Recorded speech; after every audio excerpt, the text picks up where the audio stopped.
Mohon klarifikasi, Ibu Eva. Yang dimaksud berkala dan besarannya tidak sama itu apakah bukan simpanan sukarela? Kalau simpanan wajib oleh pengurus dan disepakati oleh anggota flat sama begitu kan masih boleh ya? Terima Ya, kasih.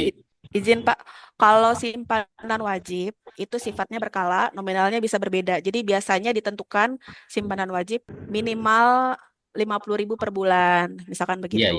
Lalu Oh, nanti bisa dicatat setiap orang berapa simpanan wajibnya. Nah, ya. kalau untuk simpanan sukarela itu bisa diambil sewaktu-waktu. Iya, iya, Nah, betul, betul. dia berarti sudah masuk ke penghimpunan dana. Koperasi melakukan penghimpunan dana di luar pokok dan wajib, maka koperasi wajib mengurus izin usaha simpan pinjamnya terlebih dahulu, Bapak, kalau untuk simpanan Iya, sukarela.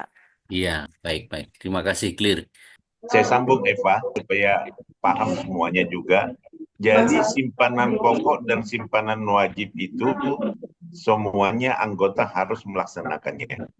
Kemudian simpanan sukarela itu top up-nya, tapi dia bisa ambil sewaktu-waktu. Kalau simpanan pokok dan simpanan wajib itu menjadi modal dasar daripada koperasinya.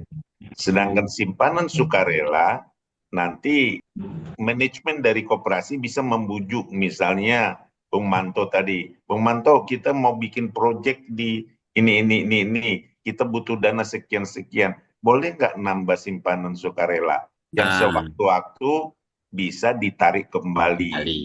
Nah, Ah, kemudian Eva, boleh nggak koperasi ini menciptakan semacam produk investasi, surat investasi koperasi yang diberikan bunganya nanti tertentu?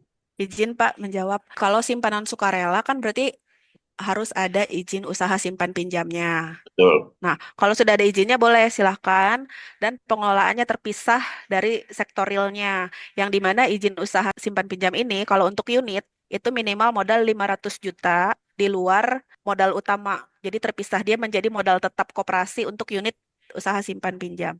Nah, kalau koperasi misalkan seperti tadi diminta simpanan sukarela bisa diambil sewaktu-waktu berarti harus ada izinnya terlebih dahulu. Nah, mungkin solusinya jika tidak ada usaha simpan pinjam, dicatatnya sebagai hutang, Bapak. Hutang kepada anggota misalkan. Ya, maksud Ya, saya gini, bisa saja koperasi menerbitkan semacam surat hutang atau surat investasi. Jadi surat investasi kira-kira begitu. Jadi koperasi ini meminjam sebetulnya, dia menerbitkan untuk 100 juta, dia kasih bunga misalnya 5% gitu.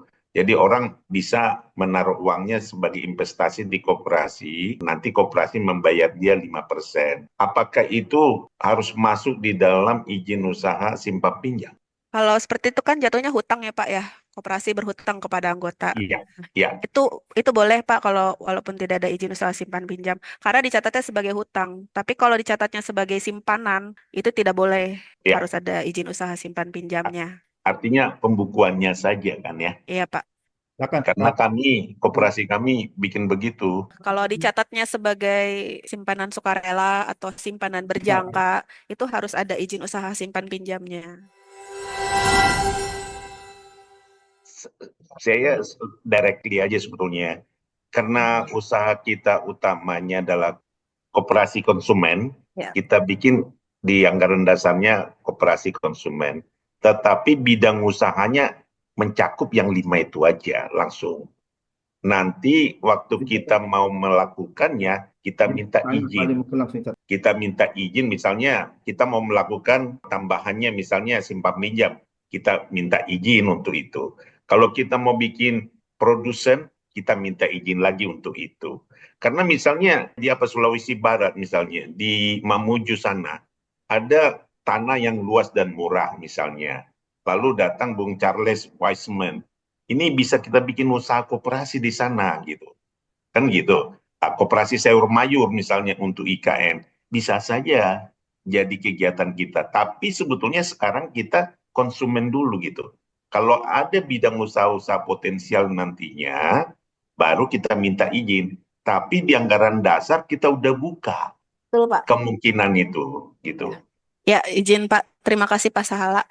Seperti yang Bapak sampaikan itu betul Bapak Ibu. Jadi kira-kira usaha yang mau dijalankan nanti yang berpotensi nih boleh dimasukkan saja di anggaran dasar supaya nanti saat akan dilakukan tidak perlu perubahan anggaran dasar lagi. Bisa jadi mau dijalankan tahun depan, itu boleh dimasukkan saja di anggaran dasar kegiatan usaha yang berpotensi untuk dilakukan oleh koperasi. Bisa Selamat lanjut siang, Bu. ya. Saya baru bergabung. Ibu Ros Mangiwa. Ya, Silakan. selamat sore Ibu Ros. Selamat sore. Ya Bu, terima kasih. Selamat siang seniorita di seluruh pelosok Indonesia. Puji Tuhan ya kami dari Indonesia Timur bisa hadir di sini ya. Ada Prof. Martin, ada Kak Nini, ada Bang Franky. Ya, jadi saya kira cukup jelas penjelasan dari Kakak Eva ya tentang pembentukan koperasi bahwa ketika senior bekerja sama yang luar biasa ini bisa disinergikan.